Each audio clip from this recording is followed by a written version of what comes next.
Et expliquez-nous ce matin avec Laurent Neumann. L'information, Laurent, est passée un peu inaperçue. La Thaïlande, qui est un grand pays de tourisme, vient de dépénaliser le cannabis.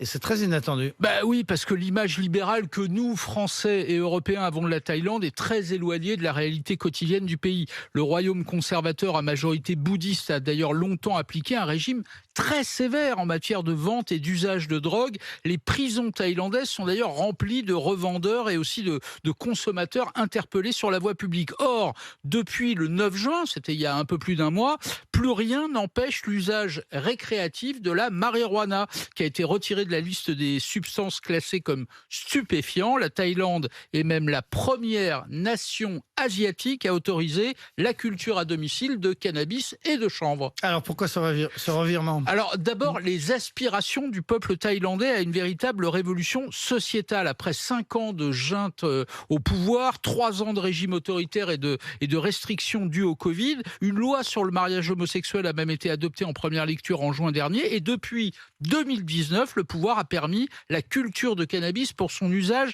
médicinal. Le gouvernement veut faire de la Thaïlande un hub médicinal, une plaque tournante du bien-être, et encourage d'ailleurs chacun à utiliser la marijuana cultivée en Thaïlande et en Thaïlande seulement. Alors officiellement, pour soulager les problèmes de santé, officieusement, vous l'avez compris, pour faire rentrer beaucoup d'argent dans les caisses de l'État, parce que ce marché est évalué entre 3 et 5 milliards d'euros par an. Sauf que depuis le 9 juin, des tas de commerces d'un nouveau genre ont vu le jour en Thaïlande. Alors vous avez le thé au ganja, le brownie au hashish, des weed trucks avec étal réfrigéré, des ventes de pipe à eau et de papier à cigarette. En un mois, écoutez bien Nicolas, 1 million de cultivateurs se sont inscrits sur le portail gouvernemental pour obtenir l'autorisation de cultiver et de vendre. Certains pour leur consommation personnelle, d'autres pour des raisons commerciales. On a même, figurez-vous, libéré ou allégé la peine de 4000 prisonniers. C'est incroyable. Oui, mais c'est en même temps logique. Si c'est plus interdit, on ne va pas garder les gens en prison. Et du coup,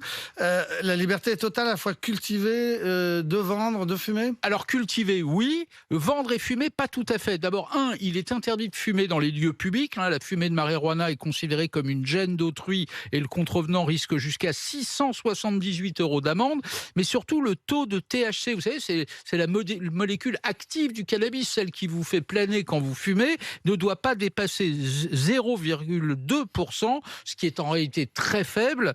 Mais on attend de voir qui va contrôler. Ouais. Alors, est-ce que tout le monde est d'accord avec cette libéralisation ? Globalement, oui. Avant la loi, figurez-vous qu'un Thaïlandais sur 2 avait déjà fumé. Mais depuis le vote de la loi, 62% des Thaïlandais se disent intéressés.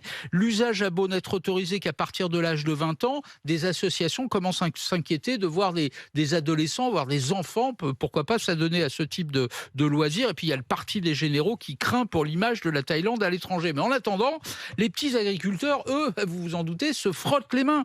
Car ce que personne n'ose avouer, c'est que cette dépénalisation risque d'agir comme un aspirateur à touristes. Alors vous allez me dire, au Canada et en Uruguay, qui sont les 2 premiers pays à avoir libéralisé le cannabis, ça ne s'est pas passé comme ça. Mais la Thaïlande, hors Covid, est déjà la 9e destination touristique au monde. 40 millions de touristes étrangers en 2019, avant l'épidémie. Le tourisme étranger représentait même 12% du PIB. Bangkok est une des villes les plus touristiques du monde. Les villes du Nord, comme Chiang Mai ou les plages du Sud, attirent des millions de touristes, sans parler des îles célèbres comme Koh Lanta, Phuket. Moi, je prends le pari que la Thaïlande va devenir une destination encore plus attractive qu'avant. Je ne sais pas si ça va décider de vos prochaines vacances. À mon avis, ça va être le cas de certains. Ça ne vous regarde pas. Mais effectivement, le cannabis sous les cocotiers, ça pourra en attirer. On a bien compris que c'était le but. Merci beaucoup et bonnes vacances, Laurent Neumann. Bonnes vacances à vous. On se retrouve à la rentrée. Vous avez la chance d'être en vacances en dans Thaïlande, un instant. Pas en Thaïlande, en l'occurrence.